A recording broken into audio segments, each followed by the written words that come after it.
ассалому алайкум бинандагони гиромӣ. барномаи иттилооти паёми рӯзро аз телевизиони танин манзури шумо медорем. айни ҳол мо қарор дорем дар маҳаллаи якум ва дуюми шаҳри Хуҷанд. сокинони маҳаллаи мазкур аз он шикоят доранд ки дар ин ҷо нақлиёти мусофирбар ва оби нӯшокӣ намерасад. вақте ки мо аз роҳи асосӣ ба ин макон омадем, ин ҷо роҳи хеле дуру дарозро тайр кардем ва ҳатто роҳҳои вайронаро. сокинон мегӯянд ки барои онҳо нақлиёти мусофирбар ва оби нӯшокӣ таъмин карда шавад. гузориши таҳия намудаамон мавзӯъро идома медиҳад.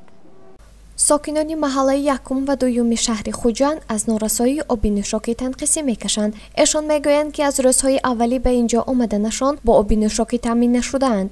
ба гуфти сокинони маҳалла, онҳо чандин маротиба ба мақомотҳои дахлдор муроҷиат карданд. духта Нисо Норматова сокини ҳамин маҳалла аст. ӯ мегӯяд ки барои таъмири хонаҳо писараш 8 мошин обро харидорӣ кардааст ки арзиши ҳар як мошини об 80 сомониро ташкил медиҳад. Проблема об якум ҷо меистад бе обҳо. бовар кунед този хонаи ман ремонт шудааст, даҳум ба тӯй мешавад.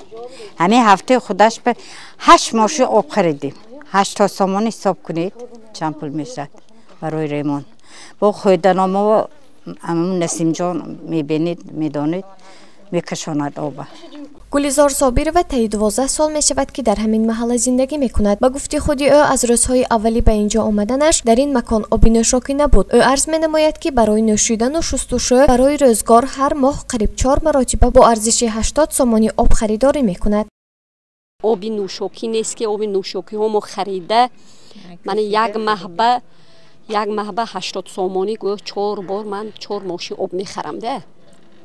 ҷомшӯи бачаҳом хай нӯшиданаш ишқилиб об мӯл мерад. ҷӯрабой Ёрматов низ истиқоматкунандаи маҳалла мебошад. ӯ шикоят дорад ки аз рӯзҳои аввал мардум обро харидорӣ мекунанд. амаки ҷӯрабой изҳор медорад ки дар оилаашон дар як моҳ бо арзиши 200 сомони об мехаранд. маҳалли мо барои об танқиси беҳад азоб кашидааст.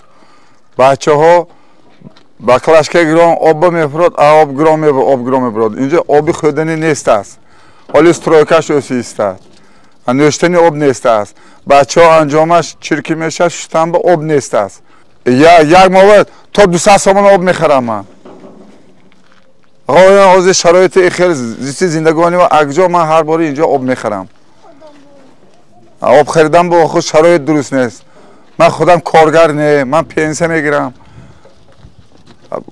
акҷо якта бачам ба нигоҳ ка мешинам ман худ.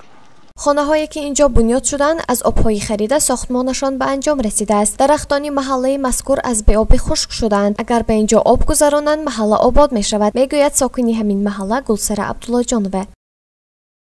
оби харида киди ҳама ҳамиқада иморатшо будка. акун бо дарахту вай кидан бо обатиам бо инҷоҳо овод мешаде пеш. халқ мисол мана ҳамиқада худаш кадост.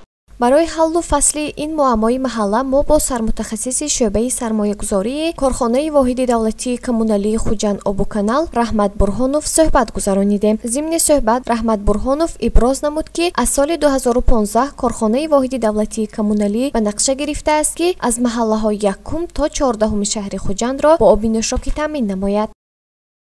тибқи пешниҳоди корхонаи воҳиди давлатии Хуҷанд Обуканал ба мақомоти ҳокими давлати шаҳри Хуҷанд ин соли 2015 пешниҳод карда шуд ки барои таъмин намудани маҳаллаҳои навбунёди шаҳри Хуҷанд, маҳаллаҳои аз якум то 14 микрорайон шарт дода шуд ки барои таъмин намудан чӣ корро бояд карда шавад.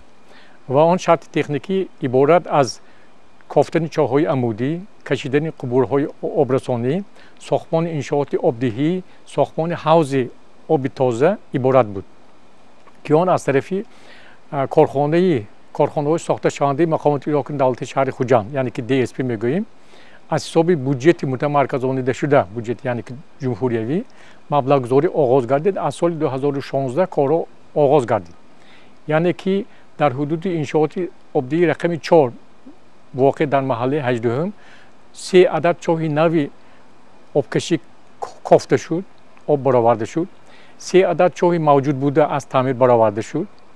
хатти обрасонӣ аз маҳаллаи 12 то маҳаллаи болои бинои стоматология қубур кашонида шуд, хобонида шуд. дар маҳаллаи 12 иншооти обдиҳии дараҷаи сеюм сохта шуд. Дар он ҷо як адад ҳавзи 500 куба сохт ва аз он ҷо бо насосҳои пуриқтидор бо ташрифи ҷаноби олӣ иншоот ба истифода дода шуд. ҳама маҳаллаҳои аз маҳаллаи якум сар карда то маҳаллаи 14 аз ин хатти оби нӯшокӣ аз ин ҳавзи обгунҷоишӣ бо оби нӯшокӣ таъмин карда мешавад. раҳмат бурҳонов мегӯяд ки пеш аз додани об бояд қоидаҳои амалкунандаро иҷро намоянд. тибқи лоиҳа тамоми маҳаллаҳои шаҳри хуҷанд дар давоми соли 2023 бо оби тозаи нӯшокӣ таъмин мешаванд. анакун баъди хобондани қубур бояд тибқи қоидаҳои амалкунанда он қубур шушта тоза карда мешавад. аз тарафи лабораторие ки дар мо ташхисгоҳ ҳаст ташхисгоҳ оби нӯшокӣ ҳаст он бо хлор шушта мешавад. обро барои санҷиш гирифта мешавад, аз санҷиш гузаронида мешавад. баъди иҷозати ташхиси оби нӯшокӣ баъд қубур ба аҳолӣ дода мешавад ва ин кор давом дода истодааст. ба он қубурҳо пеш ҳамаш пайваст карда мешавад. тибқи лоиҳа ҳамаи он шаҳрвандоне ки дар он ҷо қитъаи замин гирифтанд бо оби нӯшокӣ таъмин карда мешавад. охири сол то охири сол кор давом метиҳад ва соли 2023 низ дар нақша маблағ пешбинӣ карда шудааст.